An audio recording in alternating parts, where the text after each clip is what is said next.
ఎంత పెద్ద real estate వ్యాపారి అయినా కానీ కూడా, ఎంత పెద్ద బిల్డర్ అయినా కానీ కూడా, లేకపోతే కన్స్ట్రక్షన్ ఫీల్డ్ లో ఉన్న వాళ్ళైనా కూడా, ఎంత అందమైన బ్రౌచర్లు మీ దగ్గర ఉన్నా కానీ కూడా, లాస్ట్ కి మీరు వెళ్ళాల్సింది రిజిస్ట్రేషన్ ఆఫీస్ దగ్గర అండి. సో ఆ రిజిస్ట్రేషన్ ఆఫీస్ దగ్గర స్టాంప్ వెండర్ దగ్గర నుంచి సో ఈ రీబిల్డ్ ఆఫ్ రియల్ ఎస్టేట్ కార్యక్రమం స్టార్ట్ చేయబోయే ముందు చాలా రీసెర్చ్ చేసిన తర్వాతనే ఈ యొక్క కార్యక్రమాన్ని మొదలు పెట్టామండి.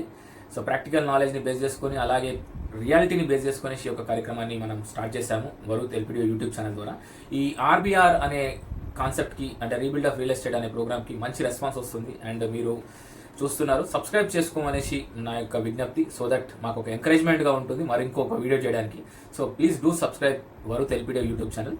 సో ఈ RBR rebuild of real estate concept మెయిన్గా ఏంటంటే ఒక ప్రాక్టికల్ నాలెడ్జ్ని బేస్ చేసుకొని, అంటే ఎందుకంటే పలు రియల్ ఎస్టేట్ కంపెనీస్కి మనం విజిట్ చేసి మార్కెట్ ఎలా ఉందో స్టడీ చేసి, అండ్ లోకల్లో ఉన్నటువంటి చిన్న చిన్న బిల్డర్స్ వాళ్ళ పరిస్థితులను గమనించి, అండ్ రియల్ ఎస్టేట్ రంగంలో ఇన్వెస్ట్మెంట్ చేసిన వాళ్ళు ఎందుకు ఇబ్బంది పడుతున్నారు ఏంటిదనే దానిపైన పూర్తి స్థాయిలో ఒక అవగాహన తెచ్చుకున్న తర్వాతనే ఈ ఆర్బీఆర్ అనేది మనం స్టార్ట్ చేస్తాం. సో ఎంత పెద్ద రియల్ ఎస్టేట్ వ్యాపారి అయినా కానీ కూడా, ఎంత పెద్ద బిల్డర్ అయినా కానీ కూడా, లేకపోతే కన్స్ట్రక్షన్ ఫీల్డ్ లో ఉన్న వాళ్ళైనా కూడా, ఎంత అందమైన బ్రౌచర్లు మీ దగ్గర ఉన్నా కానీ కూడా, లాస్ట్ కి మీరు వెళ్ళాల్సింది రిజిస్ట్రేషన్ ఆఫీస్ దగ్గర అండి. సో ఆ రిజిస్ట్రేషన్ ఆఫీస్ దగ్గర స్టాంప్ వెండర్ దగ్గర నుంచి డాక్యుమెంట్ రైటర్ దగ్గర నుంచి సబ్ రిజిస్టర్ దాకా వ్యవస్థ ఎలా ఉంటుందనే దానిపైన ఒక ప్రాక్టికల్ నాలెడ్జ్ తో మనం చాలా రిజిస్ట్రేషన్ ఆఫీసులు కూడా మనం వెళ్ళి వాటిపైన ఒక అవగాహన తెచ్చుకునేసి ఎలా ఉంది వ్యవస్థ అనే దానిపైన కూడా మనము రీసెర్చ్ చేశాము. అండ్ నేరుగా అక్కడికి వెళ్ళాము కూడా, ఎలా చేస్తే బాగుంటుంది అనే దానిపైన ఆలోచించుకునేసి. ఎందుకంటే ఇక్కడ లోకల్లోనైతే నేను రిజిస్ట్రేషన్ ఆఫీస్కి నేను వెళ్ళలేదు, ఎందుకంటే నేను చాలా మంది గుర్తుపడతారు కాబట్టి.